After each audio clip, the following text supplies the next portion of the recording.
tranquil as a forest, but on fire within. Once you find your center, you are sure to win.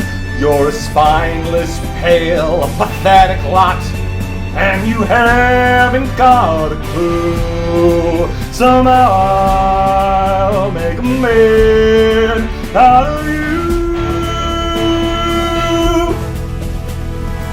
I'm never gonna catch my breath, say goodbye to those who knew me. Boy, was I a fool in school forgetting Jim. This guy's got him scared to death, hope he doesn't see right through me. Now I really wish that I knew how to swim.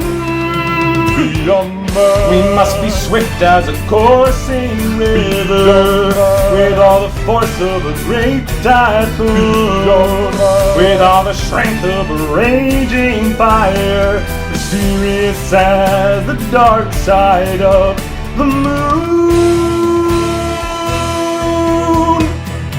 Here come the songs! I know a lot of folks are waiting for this one in particular, though perhaps not by this name. Strength of a Raging Fire is a 3-ink action song that deals damage to chosen character equal to how many characters you have. So while I love the song itself, as do most people who are re-kidding, the actual effect seems a little mediocre. If you play a character every turn, then on turn 4 you can sing this for 4 damage, but that's assuming your first 3 characters are still in play. Most of the time this is just going to be a singable smash or slightly worse, though I suppose that's probably still playable, especially given that it's inkable. However, decks will probably still run smash for being more consistent. Sticking in steel, reverse order this time, we've got another new song, Let the Storm Rage On! An uninkable 3-cost action that deals 2 damage and draws a card. Now this I like better, even though it's uninkable and has a much lower ceiling. Getting to replace itself after dealing damage is well worth only getting to do 2, and unlike Strength of a Raging Fire, this actually does something if you have no characters in play. There are absolutely Amber Steel song decks that will start running 4 copies of this. For new characters in Steel, we've got Jafar, Royal Vizier, a 3/2/1 lore for 2 that gets evasive during your turn, so a color-shifted, fashionable cruiser. On its own, not really too much to write home about, except it turns out it's a shift target. That's right, Jafar Dreadnought, great name, is a 3/4/1 lore for 4 with shift 2, and when he challenges and banishes an opposing character during your turn, you may draw a card. Absolutely phenomenal. I don't even mind that you're being a little inefficient about ink by shifting this turn 3, because I would still pay 3 to rush out this puppy. On turn 3, he'd be most likely swinging into 1 or 2 drops, and the only one that would be able to take out Dreadnought is Arrogant Hunter, and he most likely dies after a successful challenge anyway. I want to put this and Royal Vizier into a deck right away. The final new Steel card is The Huntsman, Reluctant Enforcer, a 1/1/2 lore for 2 with, when he quests, you may draw, then discard. So the effect is pretty solid, but he's very vulnerable. Unless you have bodyguards in front of him, he's only going to get to do this once, and even then, literally any damage at all will snipe him. He might see some play in a Steel-based combo deck, but right now in a generic Steel deck, I don't see a reason to play him over Future King, Knight in Training, or Tiny Tactician. Moving to Sapphire, first up is the color's 4th Floodborn, Cruella de Vil, Perfectly Wretched, a 4/3/2 lore for 5, shift 3, with whenever she quests, a chosen opposing character gets -2 strength for the turn. So, essentially a worse version of the Queen Commanding Presence. The effect is fine, but suffers from the same issue as the Queen, where shifting out something like that so early means you don't have anything else in play to make use of that effect. I think she'll only see play in a deck that wants to play lots of Floodborn to trigger Mrs. Judson or the like. Then there's Owl, Logical Lecturer, who is a Flounder clone. I guess this set is just making a whole new fleet of 1-ink 2/2/1 lores. I don't really have anything to say about that.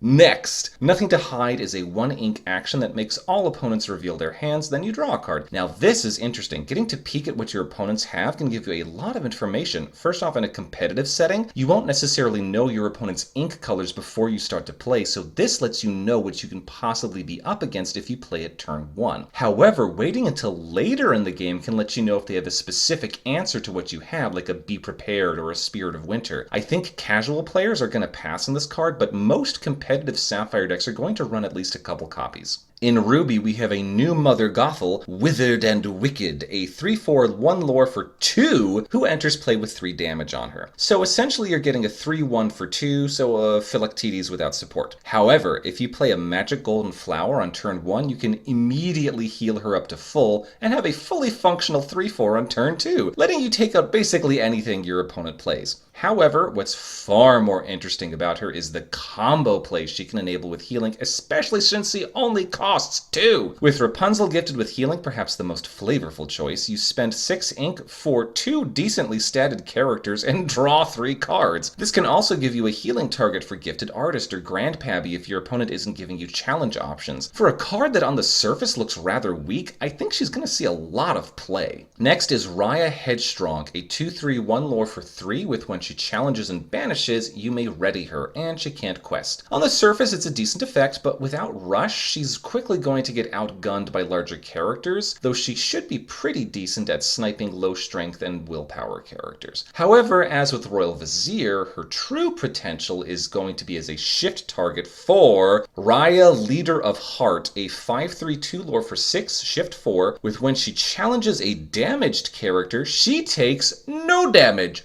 Whoo, mama! So turn 2, play Robin Hood, Capable Fighter. Turn 3, play Headstrong. Turn 4, shift this, use Robin to pink someone, then finish them off with Leader of Heart, who will still be at full health. Ridiculous. I love it. In the actions department, we get Go the Distance, a 2 ink song with ready a damaged character of yours. They can't quest, draw a card. As with Let the Storm Rage On, I like that this is a cantrip, which honestly makes it worth paying 1 extra for a slightly worse Fan the Flames. Though honestly, if you've already challenged with this character, they're, barring resist, going to be damaged anyway by definition, so the only issue is if you're wanting to get in some lore with a quest first. Still, seems pretty solid. Next is Teeth and Ambitions, another 2 ink song that deals 2 damage to one of your characters to deal 2 damage to another character. So Ruby getting low cost removal is fantastic, and this also could serve as an opportunity for either Dinner Bell or Sword in the Stone, though I'm still not sold on how good either of those items are. I'm more interested now in making a Ruby Sapphire deck that damages your own characters, then heals them to get lore from Grandpappy. I really like how this set is adding in lots of little combo enabling tools and giving ideas for brand new deck possibilities. The third song Ruby gets this set, after only getting 1 in the first chapter, is You Can Fly, a 2 ink action that gives a character evasive until the start of your next turn. I love this. The main weakness of Heroic Outlaw or Giant Fairy is that they can't hit evasives. Well, now they can. Alternatively, you can use this to make a character immune to most challenges to keep them safe on a backswing. This is a very useful card, especially because it can be sung.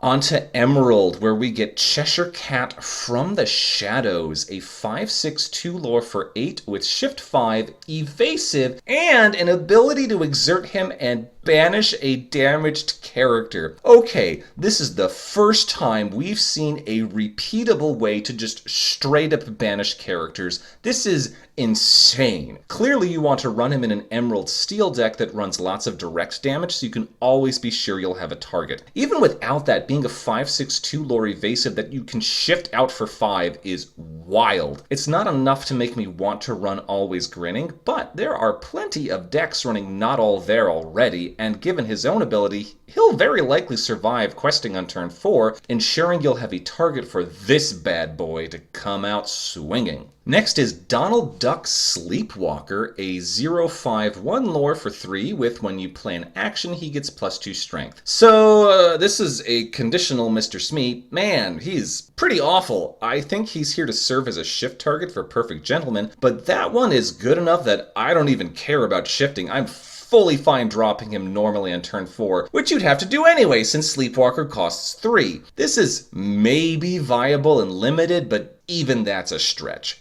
Pass. Much more interesting is Flynn Rider, his own biggest fan, a 2/3 4 lore for 4, uninkable with shift 2 and evasive, but he gets 1 less lore for each card in your opponent's hand. So clearly you want to run him in a discard-focused deck, but even just getting out a 4-cost Singer on turn 2 is insane. Heck, he can sing Sudden Chill and start working towards his full lore power. The one issue is his being uninkable, and there are a lot of uninkable Emerald cards in this set already, particularly dealing with discarding, most notably Prince John and Hidden Archer. So you may have to make some executive decisions as to what to include in an Emerald discard deck, because you won't be able to run everything. Then we have the Queen, Disguised Peddler, a 2/3/0 lore for 3 uninkable with an exert ability that has you discard a character card from your hand to gain lore equal to their lore. So the most obvious thing right now is discard his own biggest fan and gain 4 lore. There are some nutty things you can do with this, especially since it's looking like every color is going to be getting a 4 lore character.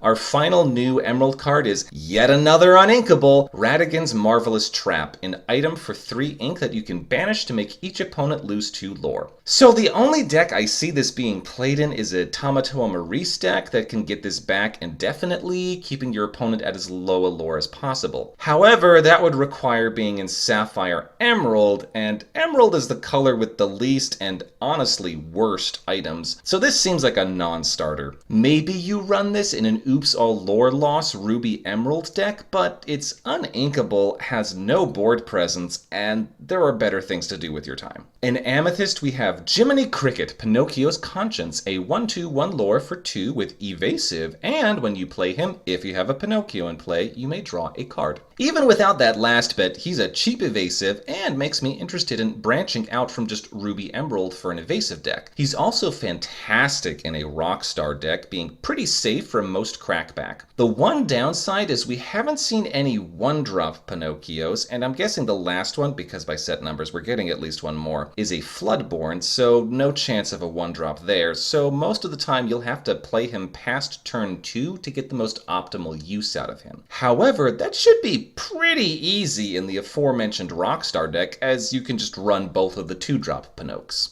Next is Cusco, Wanted Llama, another 1/2/1 lore for 2, with when he's banished you may draw a card. So that's a pretty terrible body to not have evasive or ward, so you're really just putting him out there waiting for him to die. Maybe you use him in an Amber Amethyst deck as a proc for Last Stand. Still, getting draw immediately on play, like with Sorceress, is just infinitely better, until we see a deck that really wants to banish its own characters for profit. And Dinner Bell ain't it, sorry. What's hilarious, though, is Wanted Llama can sing Teeth and Ambitions to kill himself and draw a card. What I truly did not expect was Peter Pan's Shadow, Not Sewn On, a 2/3/2 lore for 4 uninkable with evasive and rush, and your rush characters have evasive. This is, like, really good. First off, he's an uninkable Pongo, which, you know, fine. But on top of that, he has rush, and he gives rush cards evasive. Now, first you might think, well, sure, that lets my rush cards hit evasives, but what if my opponent doesn't have any evasives? Remember, that means only other evasives can hit them too, so now your Rafikis and Zeuses have protection against crackback. This is a very strong card, and along with Jiminy Cricket, I think will make an Amethyst-based evasive deck truly viable. Moving to Amber, we get Cinderella Ballroom Sensation, a 1/2/1 lore for 1 with Singer 3. Now that's a solid 1-drop. She can sing Friends on the Other Side on turn 2, without needing to do any shift shenanigans, letting you actually add another character to the board. She could also sing 0 to Hero, letting you get out 2 2-drops on turn 2. Cindy here is going to see a lot of play, but particularly in Amber Steel, as she can sing Let the Storm Rage On to take out your opponent's 1-drop and draw a card. This is a ridiculously powerful card. The final new card is Painting the Roses Red, one of the innumerable earworms from Alice in Wonderland. It's another 2-ink song, letting you give up to 2 different characters -1 strength, and also drawing a card. I really like all these song cantrips. However, the effect here is relatively minimal, though I suppose it's essentially equivalent to give 2 characters resist +1 for the turn when they challenge. This is going to be more useful in the mid to late game when there will be 2 exerted characters you want to take out. And that's it it for now. We're over halfway through Rise of the Floodborn, but we're still missing a sizable chunk, including most of the legendaries. Get in the comments and say which character or song you're most hoping will be revealed in the next couple days.